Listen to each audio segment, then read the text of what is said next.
Power star Pawan కళ్యాణ్కి ఒక అలవాటు ఉంది.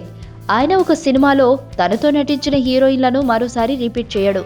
తొలి సినిమా నుంచి ఇదే ఆనవాయితీ కొనసాగుతూ వస్తున్నాడు. కెరియర్లో ఒక్కరి విషయంలో మాత్రమే అది రిపీట్ చేశాడు. తన మాజీ భార్య రేణు దేశాయ్కి మాత్రం ఆ ఛాన్స్ ఇచ్చాడు పవన్. బద్రీ, జానీ సినిమాల్లో రేణు పవన్ సరసన నటించారు. ఆ తర్వాత మరెవ్వరికీ అలాంటి అవకాశం రాలేదు. అయితే శృతి హాసన్కు ఆ అదృష్టం పట్టింది.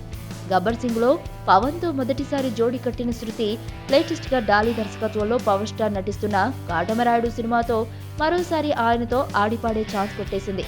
అయితే ఇప్పుడు ఆ సినిమా నుంచి బయటకు వచ్చేస్తానంటుందట శృతి. దీనికి కారణం లేకపోలేదు. ఈ సినిమా సెట్స్ పైకి వెళ్లిన వెంటనే పవన్ రాజకీయాల్లో బిజీగా మారారు. ఆయనకి అందుబాటులో లేకపోవడంతో మిగిలిన వారితోనే ఫస్ట్ షెడ్యూల్ పూర్తి చేసి పవన్ కోసం ఎదురు చూస్తున్నాడు డాలీ.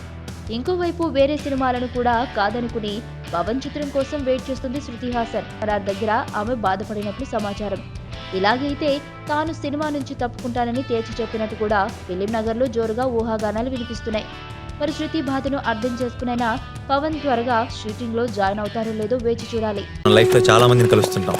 ఎప్పుడో ఎక్కడో ఎవరో ఒకరు కనెక్ట్ అవుతారు. కానీ నా దరిద్రానికి ఇద్దరు కనెక్ట్ అయ్యారు.